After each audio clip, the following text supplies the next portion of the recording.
Once there was an old village, and in this village there were the villagers, and there was one odd farmer who lived on the outskirts of the village.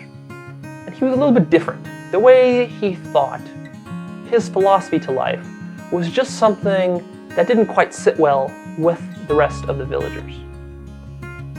So one day, this farmer, he had a horse, and this horse went off and ran away. And that was just as he went out and bought a new saddle for the horse. So this horse ran away, and it took the saddle with it. Now the villagers, hearing of this news, they went to the farmer's farm, they went to his house, and they said, "We're so sorry. What bad luck you have. Your horse ran away."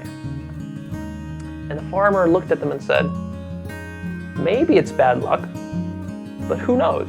Maybe it's good luck." And they looked at him kind of weird, and they said, "Well, how could it be good luck? Your horse, your only horse, ran away. What are you going to do now?" He said, "Well, we don't know. Maybe it's good luck. Maybe it's bad luck." The villagers left his house, scratching their heads, and they went back to their business. A few days later, the horse returns to the farmer, and the horse brings with it 3 wild horses. So now the farmer has his horse back with the saddle, plus 3 new horses, untamed. The villagers, hearing of this news, they make their way to the farmer's house, and they said, "Wow, what amazing luck you have." And the farmer looked at them and said, "Maybe it's good luck, but maybe it's bad luck. Who knows?" The villagers, they looked at him puzzled. How could you possibly say this is bad luck? You had 1 horse, then it ran away, now you've got that horse back, plus you got 3 new ones. This is amazing. The farmer looked at him and said, "Maybe it's good luck, but maybe it's bad luck." The villagers left, shaking their heads, not sure what to think. Then a few days passed, and the farmer's son, because he had to tame and train these new 3 horses, as he was trying to train one of the horses, one of those wild horses, it kicked him and it knocked him down, and he broke his leg over a rock. The rest of the villagers, hearing of this news, they made their way to the farmer's house, and they said, "We're so sorry. What terrible luck you've had." And the farmer looks at them and says, "Maybe it's terrible luck, but maybe it's good luck." Now the villagers couldn't stand this anymore. How could you possibly say this is good luck? I mean, your only son broke his leg. Surely this is the worst of luck. The farmer looks at them, considers their suggestions, and says, "Well, maybe it's bad luck, but maybe it's good luck." The villagers are just aghast, and they walk away angry. And then a few days later, as his son is recuperating from his broken leg, he's lying on the bed there.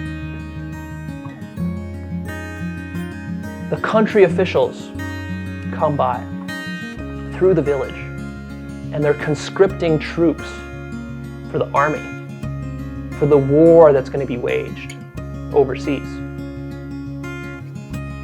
And what they do is they round up all the able-bodied young men in the village to go off to die in battle. But they don't take the farmer's son, because the farmer's son is not able to walk.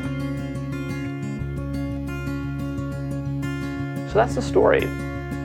This is an old Zen story, and I have to give credit to John Kehoe, who I got this story from, and the way that he delivered it. It was really powerful for me because what this story shows us is that who really knows?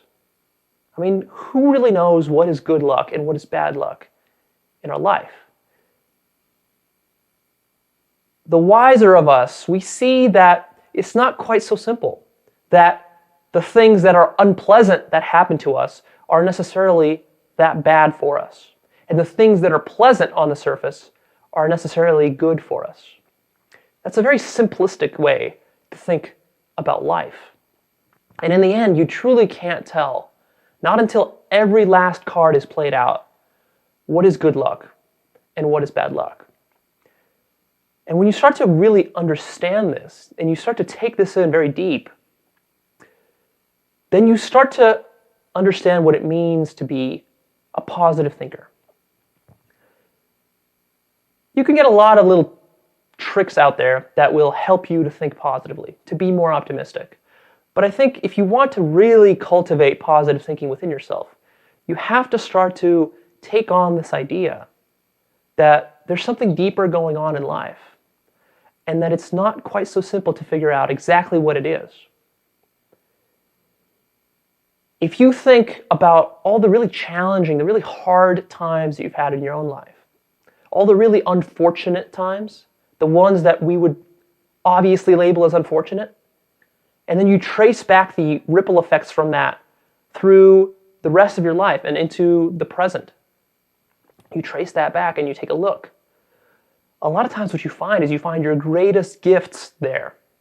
You find your greatest strengths there. You find your greatest growth there. You find your biggest lessons in life. You find your biggest successes stemming from that, being born from it. So those really challenging times, a lot of times, they are the seeds for our ultimate success.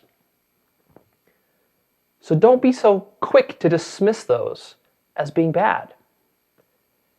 And that is what you're doing most of the time. Most of the time when you're thinking negatively, when you're worrying, when you're afraid, when you're really angry or you're feeling hurt, I mean, it feels real, and it is real. I mean, it hurts, it gets you mad, it gets you anxious. But if you start to become more of a positive thinker, you really start to buy into this deeper philosophy, you start to realize that that's not necessary.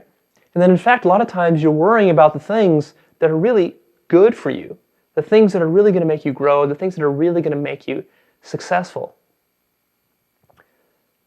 There's something to this idea that there can be no problem that is not an opportunity in your life. And I think this is what the core of positive thinking is understanding that every problem, every challenge that you have is ultimately an opportunity.